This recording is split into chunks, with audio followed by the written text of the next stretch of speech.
Am I muted? No, I'm not muted. It's fine. Hello. Good afternoon. Good morning. Good evening. Hello if it's the middle of the night or if it's midday and you're having a lunch. Thank you for joining us for another Alan and Heath sessions. But this is another rig and mix rundown, which we've done a few of now. And I love them, so hopefully you guys love them as well. This is all about speaking with cool engineers. And it turns out we've got lots of lovely engineers that use our products, which is great. And today we've got Jay Dimov. Is it Jay Dimov? Dimov? I'm going to say it right. I'm going to have to ask him in a minute how to say it correctly. Who has got a really cool rig, really cool setup, which I found incredibly interesting. And this is the first rig and mix rundown where we actually got to go out and meet Jay because he was touring and has been touring and ended up the road. So I pinged him a message and said, can I come and annoy you? And he said, no, please don't. So I went anyway. But it was really lovely. And we've got a little video to show you. And then we're going to run through the setup. Let's see if there's anyone in the chat yet. Mike's here. Good afternoon, sir. And Karen's here as well. Hi, Karen. Other people who are experts on Alan and Heath. Thomas. Hi, Thomas. So, yes, if you've got any questions for me or for Jay as we go through the Rig and Mix rundown, please do post them in the comments and we'll try to get to as many as we can at the end. Just to give you kind of an overview of what we're going to do, we're going to have a quick chat with Jay and then we'll watch the video, which will be available to view afterwards. So if there's any issues with the stream or if we get any little kind of pops or jumps or anything like that, don't worry. You will be able to watch that again because it's really cool. And then we'll go through some questions and then we'll go through and have a quick look at what the setup is because, again, I do think it's quite an interesting one. Okay, let's bring in Jay. Where is he? There he is. Hello. Hi, everyone. Thanks for joining. And Keith, thank you so much for having me. No problem at all. And you've also set up your stuff. So that's why I've made myself very small so we can fit in your rig, for starters. So when I showed up, we'll see the video in a minute, but when I showed up to do it, you were pretty much already set up. So that all breaks down to like, what is it, nine rack cases and a mixer and 10? About 9-10 rack cases, yeah. Not too bad. Trying to keep everything nice and compact and save my back. Good plan. So let's start by finding out a little bit about you. So tell us about yourself. How did you get into engineering? What's your background? How have you ended up with this glorious setup? I'm originally just a drummer, to be honest. I used to play and tour with some bands back in Bulgaria before I moved to the UK. In terms of engineering, my background is I used to run a recording studio back in Bulgaria for about 6-7 years. And I have to say this experience really helped me with my current job at the moment. Understanding all the instruments, obviously compression, EQing, production, really helps what I'm doing now in terms of live engineering. So in general, that's my background. Then moved to the UK in 2010 and started as a drummer originally, and then started building a little empire, very little empire. And started gigging with and doing sound for various bands. And then in 2015, started working with Bye Bye Baby, which is one of the leading Frankie Valli Four Seasons tribute shows in the UK. And that's how it started, really. It's step by step, slowly, but surely.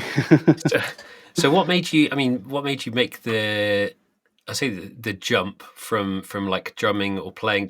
I think I did see a video of you playing the other day, so you're obviously still playing a bit as well, but what made you kind of want to get into the more tech side of things, I suppose? I just love it, to be honest. I love both very equally. I can't really say which one. Obviously drumming is always my first love, but engineering is always going to be something I absolutely love, and I'm always curious about tech stuff, and just love working with bands and doing live shows. It's what I do.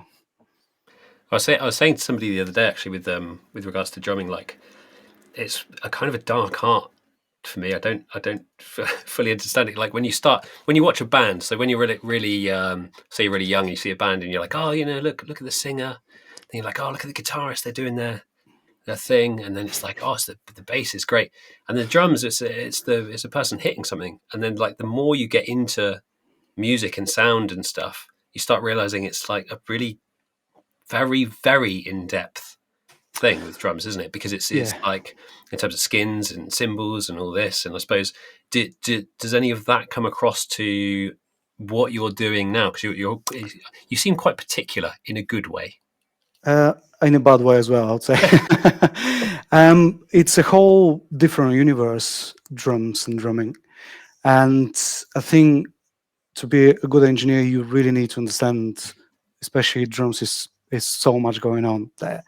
No offense to bass players, obviously, but it's just everything matters. Everything from heads, cymbals, microphones, how you position stuff, how you combine things. It's really very important. And all the end goal is always to have this massive drum sound. But if you do wrong things on the way, you're never going to get to that point. So I think, as I said, back in my studio days, really, because I spent a lot of time placing microphones around, playing with every single obviously item from the drums and combination of things. It's just you get to that point to go live and actually, yeah, actually I did that in the studio. I'm gonna do this live, and actually it works. Obviously, there are certain different things which apply live you need to be careful about, but in general logic from the studio work applies pretty much 100% in the live engineering as well. And we were chatting just before we started. So you were saying about being kind of stuck underground as well. Was there a part of being shut in a room with all your mics and your studio setup that you wanted to kind of get out and do something? Yeah, I think I spent way too much on the ground in the studio, and at some point I just had to get out and do what I do. As I said before in our little chat before, I got bored really easily. So actually, life engineering is something I love because it's different every time. No matter you work sometimes with the same show on and on and on.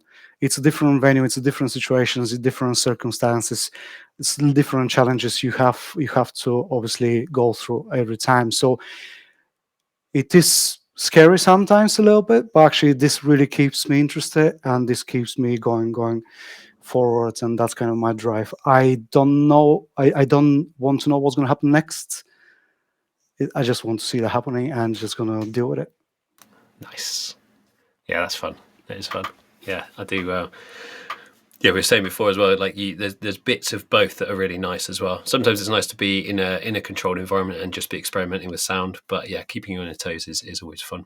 Yep. So you mentioned "Bye Bye Baby" live, which I did get to catch a little bit of. Thanks for that, which was great. Are there lots of different acts you work with? Are you mainly working with "Bye Bye Baby" live? Are you doing because I see you post as well. And I'm sure a lot of the people watching have probably seen your setup and gone, that looks really cool, and seen it on various gigs in the SQ forums and the Q and SQ forums and stuff on Facebook.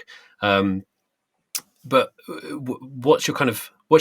which acts are you working with, and like what's your favorite kind of act to work with? I mean, I started working with Bye Bye Baby Life in 2015, and then in 2017 I took over the whole tour. So at the moment I'm touring director of the show, and obviously the show is my priority. I work with various acts. Recently, I worked with a couple of different great theatre shows. Work with some fantastic show bands as well. And to be honest, I do any sort of work. I don't limit myself to I'm going to work just in theaters. That's not the case. I work whatever work comes my way. I'm just gonna obviously in certain frames. I'm gonna go for it because, as I said, this is part of the variety. This is I love to work with different people. I'm never stuck at one place because, as I said, I'm just getting bored. I need to go out there and work with whoever books me. Really. That's great. What was your first Allen and Heath mixer? That was another thing I wanted to ask. Actually, I had a little analog mixer back in time. Then the first digital, I'd say QU16, the legendary QU16. I love that desk, to be honest. We had a few good years together, and it was great. I mean, never disappoints. Then I switched to GOD 112 and started working on the Bye Bye Baby tour with GOD 112 in 2017. Then when the SQ went out, I was probably one of the first people to buy pretty much, and absolutely never looked back. It's phenomenal, and for what you get, it's I think definitely the best. Not one of the. It's the best desk on the market. So Great. at the moment, SQ5 is my main mixer, obviously with a QPAC as a backup mixer, but SQ5 all the way. Yes, you mentioned the kind of backup setup there. It's probably a good time to have a quick watch of the little video that we did, because I found it. I didn't know quite what to expect. I knew you had a bunch of racks of gear. I had, but I didn't quite know how it was all set up. So hopefully, everyone who's watching is geeked out by this as I was, because I love how you got everything set up. So we'll watch the video. We'll come back after. So if any guys, if you got any questions for Jay or myself, or just anything, or you just want to shout things like "Awesome Jay is the man," which has come in. He's after Andy Jones says he's after an endorsement. Greg Dobson, I SQ5 think mix. I bought it all already. Yeah, that's cool. And Darren Bishop is saying, why do so many drummers become sound engineers? I should be able to answer that as a drummer turned engineer. But yeah, there's lots of people watching. So hopefully you guys enjoy this video. Got to make sure I press the right buttons to get the sound out, which is not great for a sound engineer, is it? But bear with me just a second.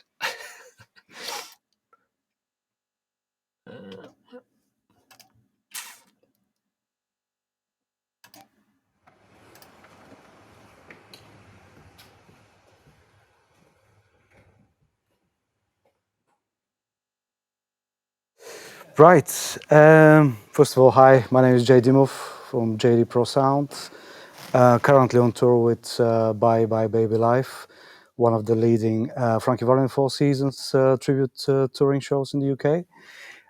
We nice sunny Redruth today, having a show, and yeah, just setting up, getting ready. So we have SQ from the house and monitors. Also, we've got a backup mixer, which is QPAC on stage with another stage box. We've got two stage boxes linked to the SQ, running 32 channels. We've got 32 channels analog splitters, which obviously send and split the signal between the SQ and the QPAC. Both mixers are running simultaneously, so if in case we need to obviously unmute the QPAC, everything will continue within a couple of seconds. Yeah, we've got loads of wireless stuff going on. We've got four main radio mics, another two backup radio mics. We've got four singers and four musicians. In terms of vocals and in-ear monitor mixes, we run four stereo in-ear monitor mixes from the SQ. At the same time, the band is all ME1's personal digital mixers. They're fed by the QPAC in this case. The AV is run on QLab, is controlled by the drummer. At the same time, the MacBook is hardwired to an iPad from the house, which allows me to have full control over the AV just in case. Also, all the wireless sets, the transmitters and the receivers, they're going through a data switch and sends the signal from the house. I'm running the wireless, Sennheiser wireless system just to scan the frequency range before the show, just to make sure we've got clean run. And also it gives me information throughout the whole show if there's any issues with the RF. And the more information, the better for me, obviously. So the SQ is linked to AB168, and the QPAC is linked to one AB168, but I'm using the 16 channels from the actual QPAC, which linked to the analog splitters, and same thing goes from the stage box. So basically, we run in total of 26 channels at the moment, all analog splitted. And the reason for this bit unorthodox setup is because, again, if I have to switch to, let's say, an emergency to the QPAC and run everything as analog mixes, I need 8 mixes in total to run 4 singers and 4-piece band. So that's why I decided to feed the ME1s from the QPAC, and I have the backup 4 mixes for the singers muted when I'm running the normal setup. At the same time, I'm feeding the 4 stereo in-ear monitor mixes for the vocalists, and I have another 4 mixes for the drums, bass, guitar, and keys muted. So basically, this allows me to have the band on ME1s and the singers on stereo mixes. If I have to switch to the QPAC, I'm just gonna mute the vocals, the vocal mixes on the QPAC, everything continues. Or in case the backup mixer stops and ME1s fail, I'm just gonna mute the four monitor mixes from the SQ, and everything continues simultaneously. There is inverted analog splitters which run from the house as well. So basically, how it goes is the SQ and the QU both plug into those inverted analog splitters, and basically, when I feed left and right from the house, the signal comes both from the SQ and from the QPAC at the same time, the back. So I have 2 left and right inputs that goes basically one left and right, which feeds from the house. So at the same, this means, again, if I mute the SQ, I can unmute the QPAC, and everything continues at the same time. Yeah. The drummer is in control of the QLab over MacBook, and everything goes again, it's all splitted. So goes again to the splitters, split the signals to the SQ and the QPAC. So again, if one stops, the other one continues. Also, there is an iPad with just the audio. In case we fail the projection, he can switch to the iPad, which is a backing track 2. So runs click and backing track, which is second one. Again, goes against to the analog splitters, and everything split in 2 ways. Again, I'm using obviously multiple layers for different things. I've got my DCAs and my matrix on the first layer, and obviously the 4 vocals, because this is the main thing for me, and the backing track. Then on the next layer, I've got my drum kit split into 2 different layers.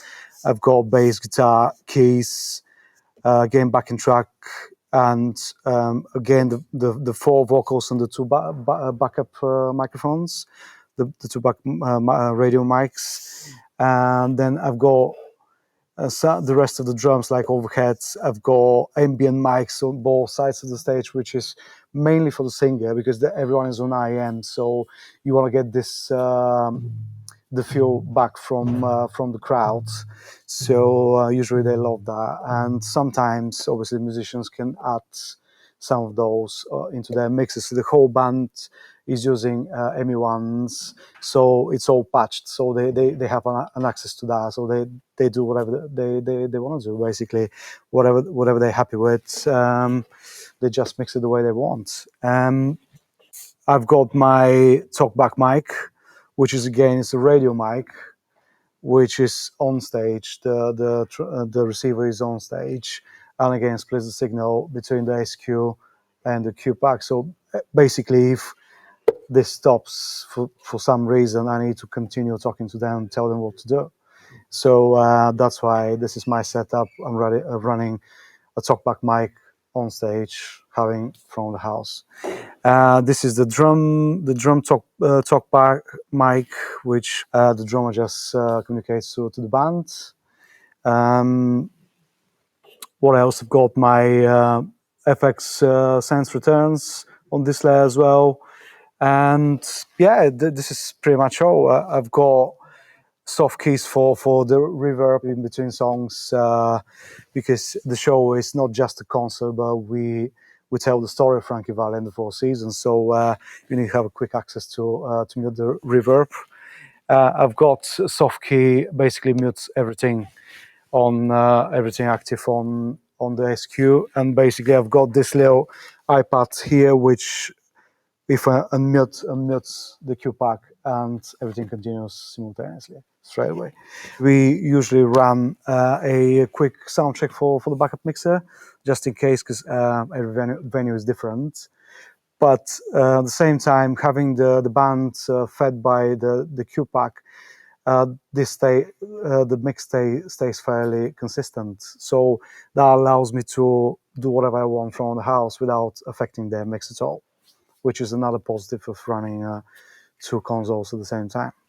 To be honest, it's very versatile setup. Basically, you'd suit any artist, any sort of a lineup. Um, and to be honest, I knock on wood, I haven't really had any major issues. I mean, you can get any sort of a little technical issues there and there, but that's why I've created this backup so I can sort it on the fly without having to stop anything, and it works flawlessly for me. I guess running front of the house and monitors at the same time, you need to think of some sort of innovation, some sort of setup to suit you. Not having a monitor engineer, you need to have control over everything from front of the house. So that basically initiated me expanding the whole setup and just making it work for me. Over the last couple of years, obviously expanded more and more and more. So I started exploring more and more stuff, and I personally love it because obviously Allen Heath gives me so much options and flexibility, which obviously without this desk I won't be able to do any of that.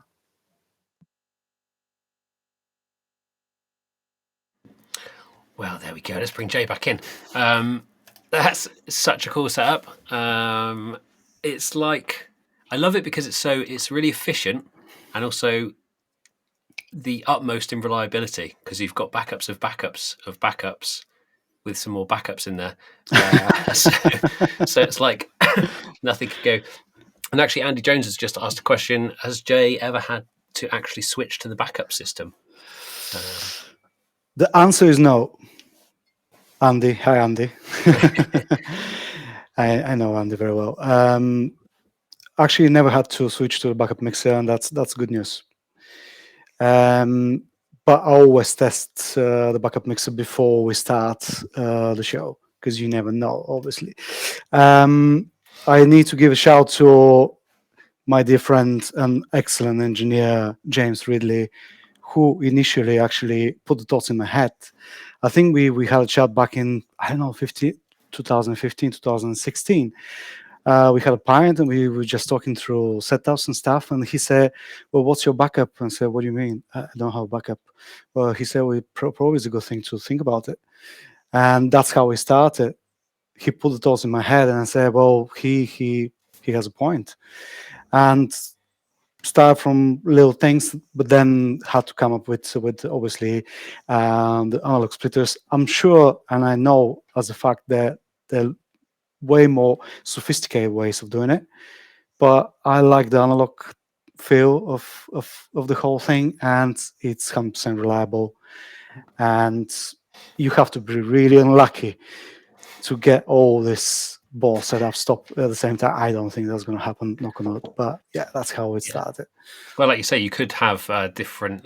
You could have kind of digital backup and things like that, but the way you've done it is somewhere in between because you've got remote control of things. You've got power on the stage. Like the only thing that's going to kill the show for you is something that would absolutely kill the show anyway that you couldn't do anything about. It's not you're not worrying about relying on any one bit of Yeah, equipment because you've got me systems in there, but then you've got you're feeding stuff back. That's another thing actually. Let's have a quick look at sure. this setup. I'll see if I can pull this up a minute. Um, okay, here we go. So just talk us through it again a little bit. I know you spoke about it in the video, but you've kind of got your front of house section at the bottom here. Right. So how it works is um, we have 32 channels of analog splitters, but they're split it into two separate racks.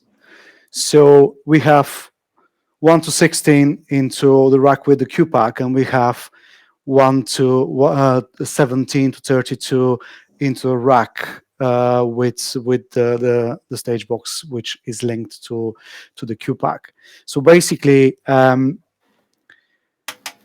every single instrument, microphone and instrument, goes into the splitters.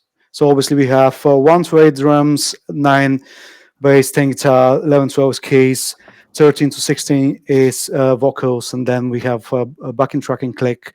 We have the two backup mics. We have two ambient microphones, which are just for the singer, so they can keep the live feel from the audience. And then we have my mic, the drummer's talk back, and we have a backup of the backing track. So then we have from each splitter, obviously we have 32 in, we have 64 out. They go from the splitters, they go to the Q pack and to the SQ. So the signal goes from the splitters, continues to the Q pack, and continues to the SQ. And that's the backbone of it. Then as explained in the video, we have 4 ME1 digital mixers for the band. I feed the ME1s from the Q pack, and as I explained in the video, it's because if I feed the ME1s from the SQ and I have to rely on the Q pack only using the auxiliaries of the Q pack, we have 7, and I need 8 in total. So that's why I decided I'm going to feed ME1s from the Q pack, and I'm going to have 4 mono backup mixes for the singers just in case.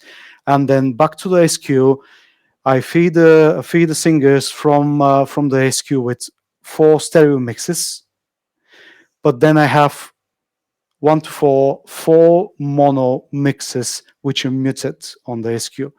This is in case the Q pack fails and basically the ME1 fails, then I unmute the 4 mono mixes for the drums, bass, guitar, and drums, bass, guitar, and keys on the SQ, and everything continues. And how it continues, basically, we have 2 racks, 8 in total, Sennheiser IM sets. The first 4 are stereo for the singers, and the second, the other 4 are for the band. From the Q pack, so basically we from the Q pack, a part of feeding the ME1s, we have 4 mono mixes going back to the first rack for the singer. So if the SQ stops and I have to obviously mute the stereo mixes, they will continue having 4 mono mixes, unfortunately, but this is a backup after all. At the same time, if the QPAC stops and I unmute the SQ, those four mono mixes go as well to the second rack with the IM sets and simultaneously feed the band because they're all wireless.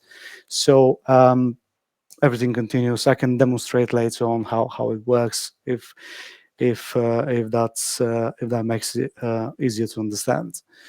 And this is it, pretty much all. Let's do it. Let's see. I want to see how quickly it works, because you've Sure. got a. I'm gonna do a test with backing track, and I'm gonna start with SQ. So I'm gonna just put something on. So I'm gonna put my camera. I had a camera on. So we're putting the QRAP on.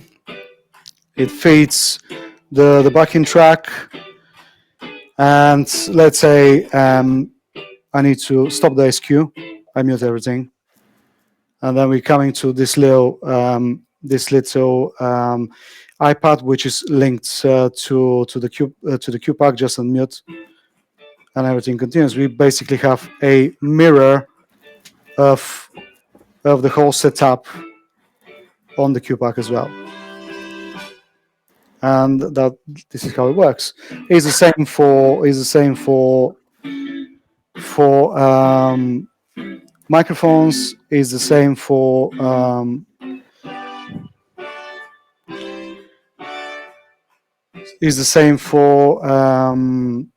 microphones for every single instrument, basically.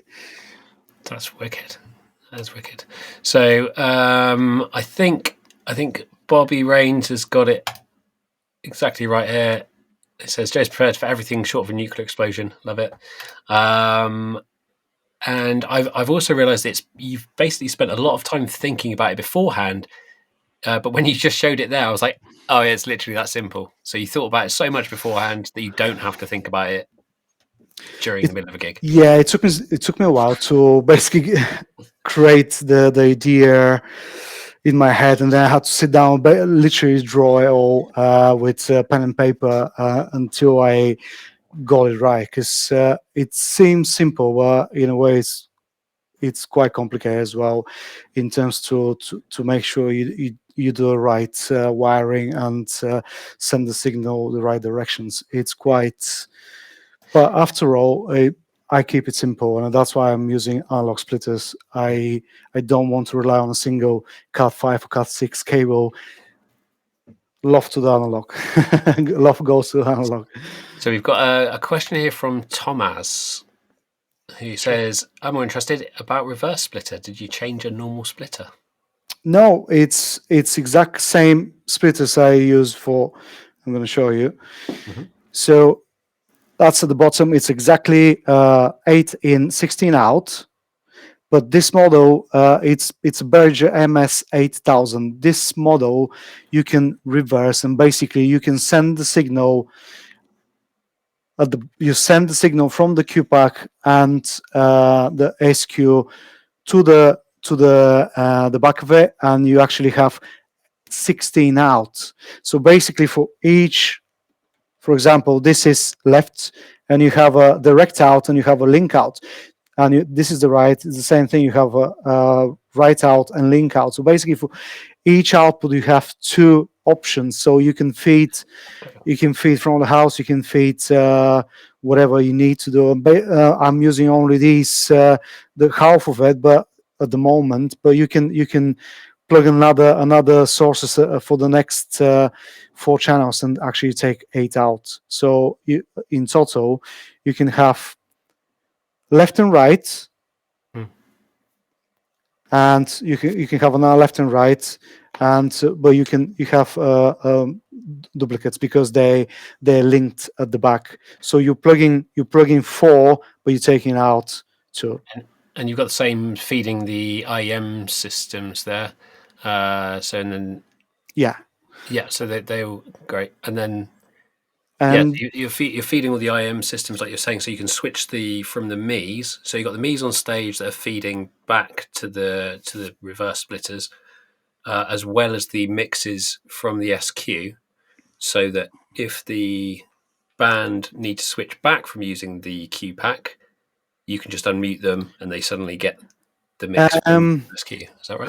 how it works is, imagine QPAC is half and half. Mm-hmm. The Amy ones feeds the band from the QPAC, and the backup mixes for the singers are muted. Yeah. At the same time, the SQ, you have the first three, the first four mixes muted for the band, and only the singers again signal from the SQ. Let's say if we have to stop the Q pack, but let's say we lose power, and the Amy ones will stop.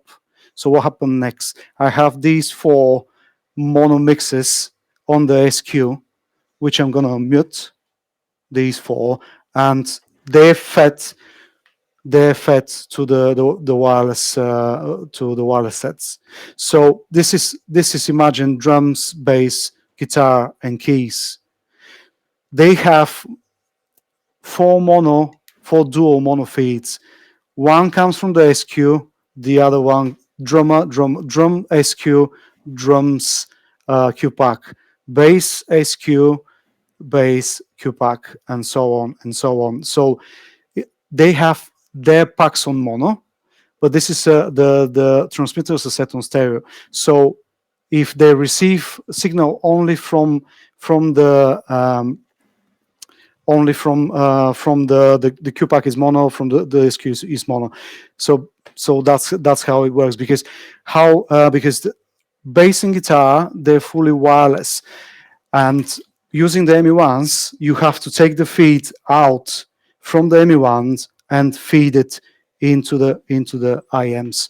So no matter they use the ME1s, we need to take the feed out, as I said, to feed it back to the IMs so they can go fully wireless.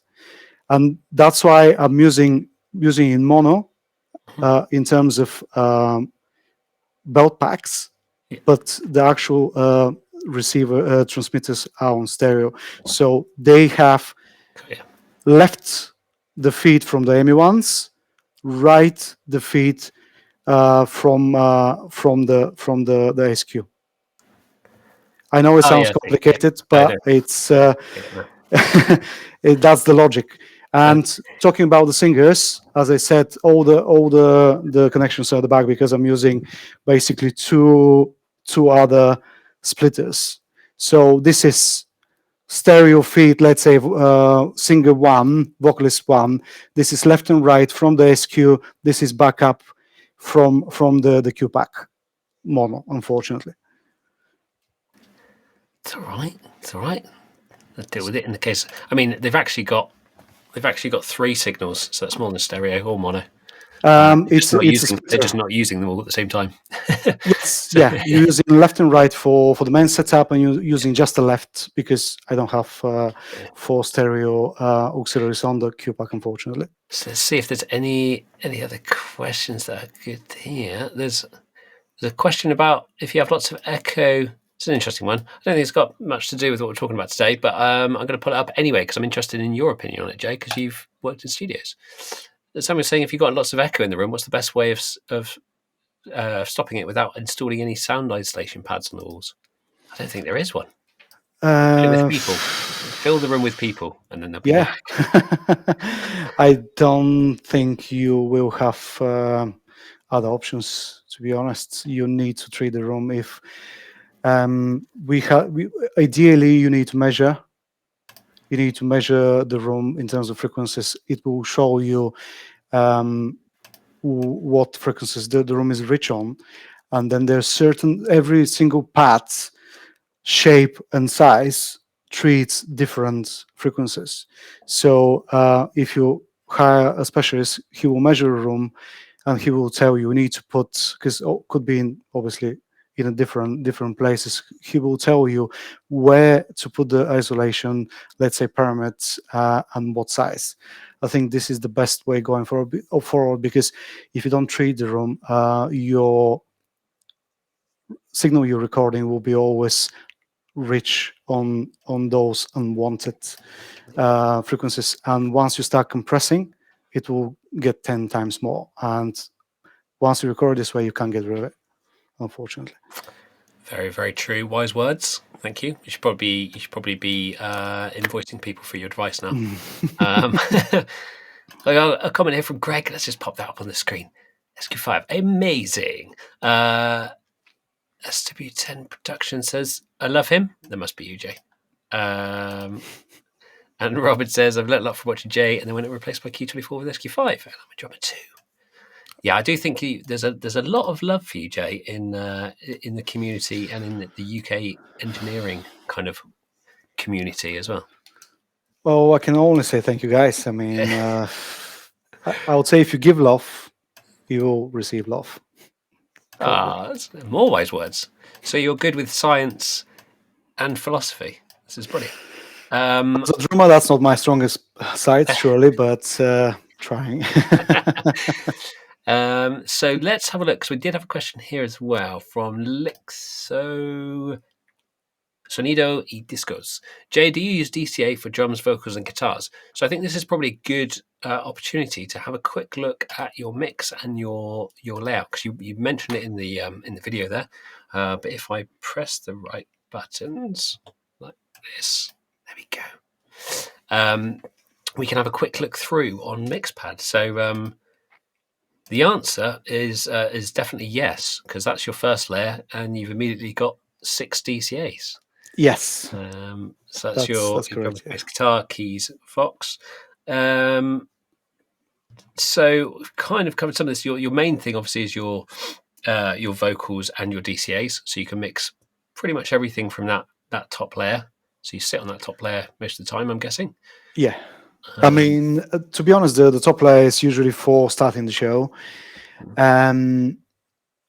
I translate all the main 4 vocal mics on pretty much every single layer, just in case I have to deal with something, let's say drums or keys, but something happens to the mic, and I need to react straight away. That's why I didn't translate the 4 vocals pretty much on at least on the first 3 layers, so that stays constant there.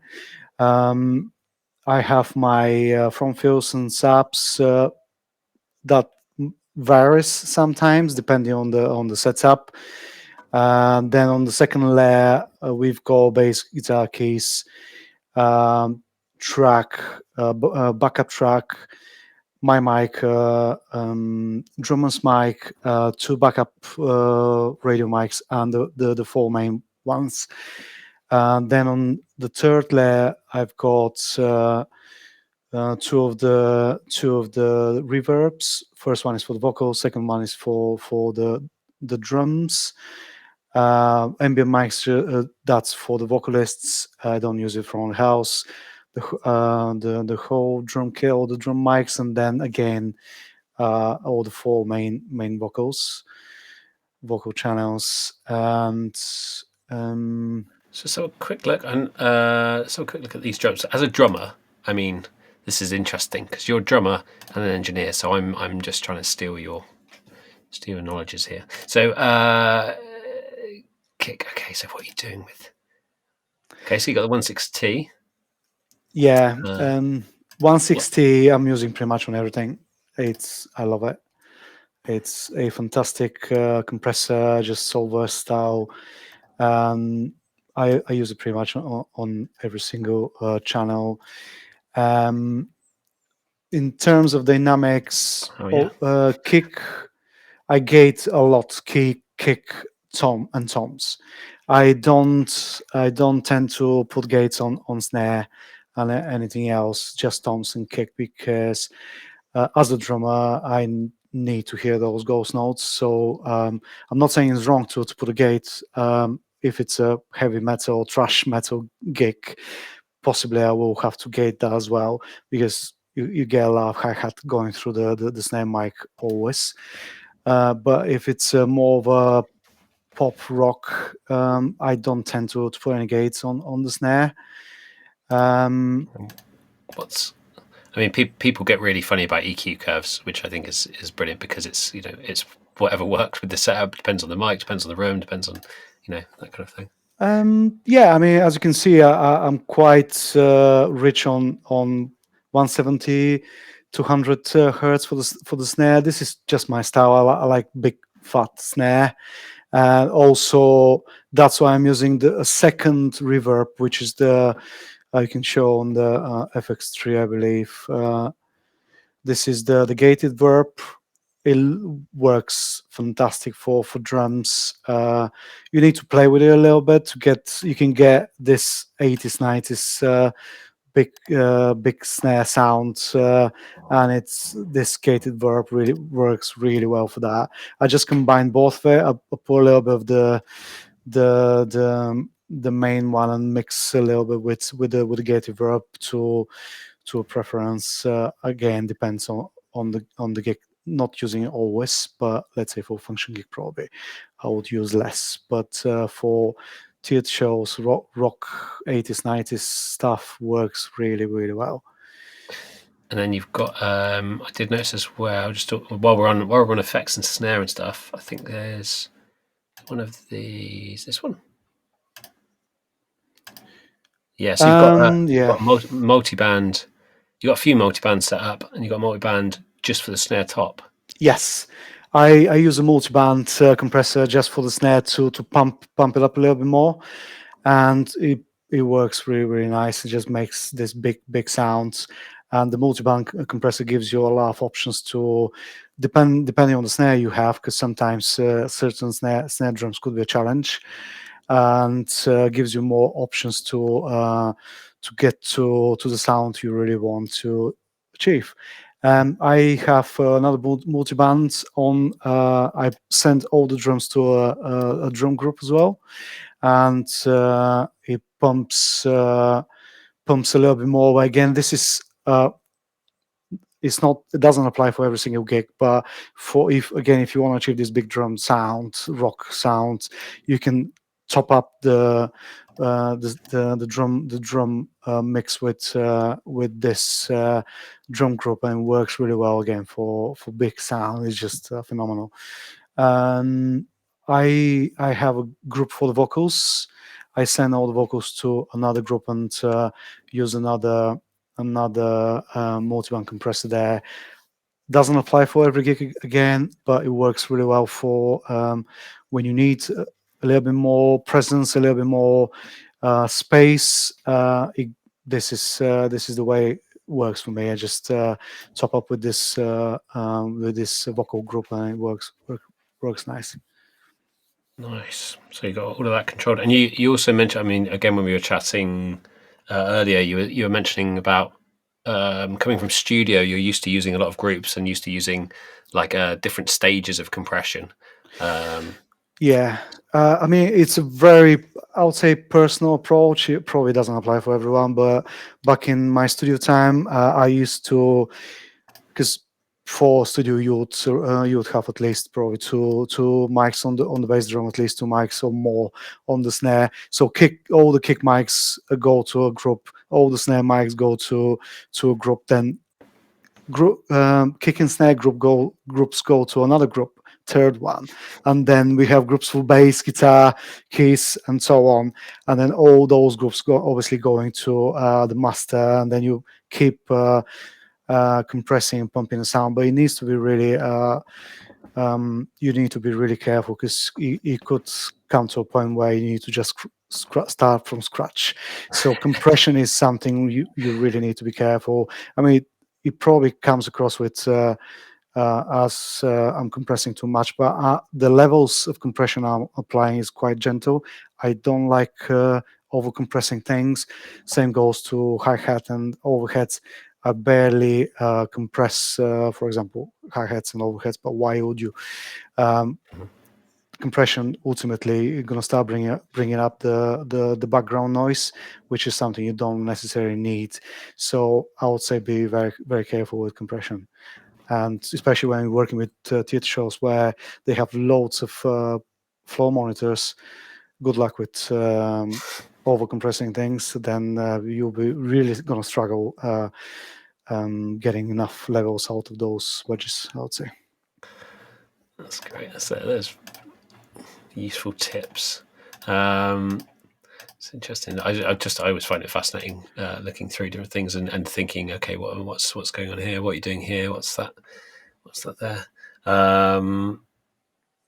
Okay, I'm going to stop. Oh, let's have a quick look at the bass. What are you doing with the bass? So it's quite general stuff there. Again with the 160, it is a lovely sounding compressor. Yes. It's such a tool, if that makes sense. Yeah, I mean, to be honest, so working with the knee is just it's such a massive difference. It's pumps the sounds in a really specific, colorful way. Absolutely love it. I would really recommend it to anyone who is thinking what sort of plugins to buy. This is one you should definitely have. Thank you very much. I'm going to take that quote, just chop that out of this little video, and then I'll just put that. put that the you mentioned as well about the backing tracks. Yeah. So, and in terms of like panning and stuff, what's Because we're using QLab, and this is just left and right. So the left is the click, the right is the backing track. The thing is with shows like Bye Bye Baby, when we have 4-part harmonies going on all the time, you really need this space in the middle.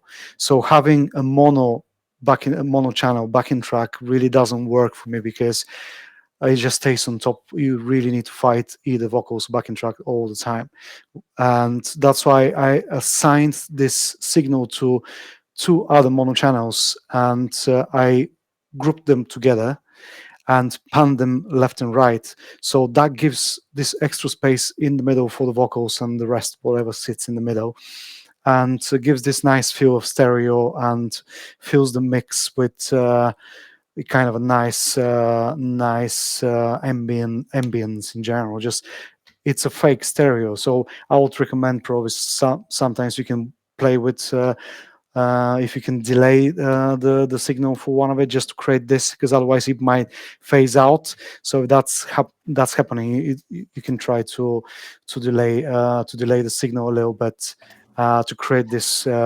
fake stereo. But you need to be careful because you can get to this chorus sort of sounding as well, so you need to be just the right amount.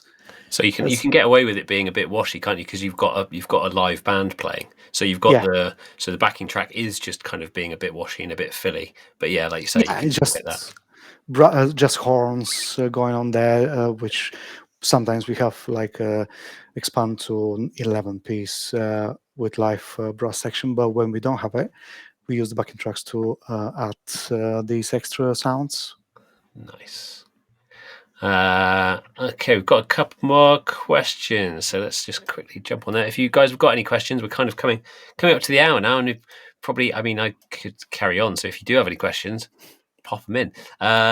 There's two people have asked. So Lixo has asked. I think I might be able to help with this one. Any latency with this connection system? So I think that's referring to like having the splitters and stuff. But being analog, presumably there's no I mean, we latency can test there. it. I can open both mixers and see if there's any latency. Well, I'm just so gonna there'll be and Quentin's also asking what's the global latency. So there'll be no difference in terms of the analog splits. There's a slight difference in latency with the Q and the SQ systems, which would be point. So SQ is below zero point 0.7 milliseconds. Q is still very good, somewhere about 1 point, let's say 1.5 milliseconds, around 1.4, 1.6. So being 48K, it does have a little bit more latency. But overall, it's still quite a way below most. But yeah, even with all of these connections and all this crazy stuff going on, yes, there'll be latency in the transmitters, there'll be latency in the receivers.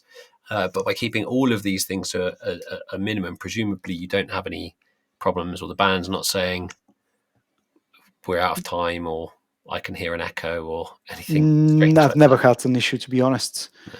I'll notice if there is any latency straight away, but I've never really. It's so minimal, you can't really hear it. If there is any, obviously there is by the books, but it's not hearable really. No, there'll be. I do find it's fascinating, but the latency in the digital system is made up of lots of different parts of that digital system. One of which is the conversion from analog to digital, digital to analog, and when you move that out to an expander unit, you're actually reducing the latency in the desk itself. So because you're not if you imagine the SQ itself is like it's got an expander built into it, you're taking that and Yeah. moving it somewhere else. So yeah, you don't get lots and lots of latency by running digital cables or digital snakes. Phil Driscoll says the BBC Engineering Training Department. Phil's a lovely chap and also done some really cool stuff with SQ recently. He does broadcast. He's got a really cool broadcast setup, and it's amazing. Always have a main and a spare. Jay definitely has a main and a spare. And a spare, and a spare. And a spare. So there's one question here which we kind of touched on earlier: is Dante a better splitting option? SQ 5x2. So as you were saying, maybe not. I mean, you can with Dante, you can have redundancy. That'd be the only way to do redundancy with a digital setup, like full redundancy with digital setup, because you can have multiple switches set up on various power supplies. You can have UPS set up for it. But like you're saying, you're kind of in a way keeping things simple with analog splits, and also keeping the systems other than the splitters, the connection there. They are two systems really that are running simultaneously. Yes, and we are using it simultaneously, as I said, because the ban is fed by the QPAC. So yeah, I mean, as I said, there are way more sophisticated ways to do this split, surely. And but as I said, this seems to be the most reliable for me, and this is the whole point of it. You need really reliable setups, not so much sophisticated. I would love to explore that more, maybe after some time, but definitely for now, this will remain as it is, just because I've never had an issue, and that means we've done the job. Yeah, exactly. Perfect. And Andy was also saying, nice tip about the backing track panning. So thanks for all the tips. All right, I think we've probably covered a lot of it. I'm sure there's bits that we've missed because there's a lot of stuff behind you.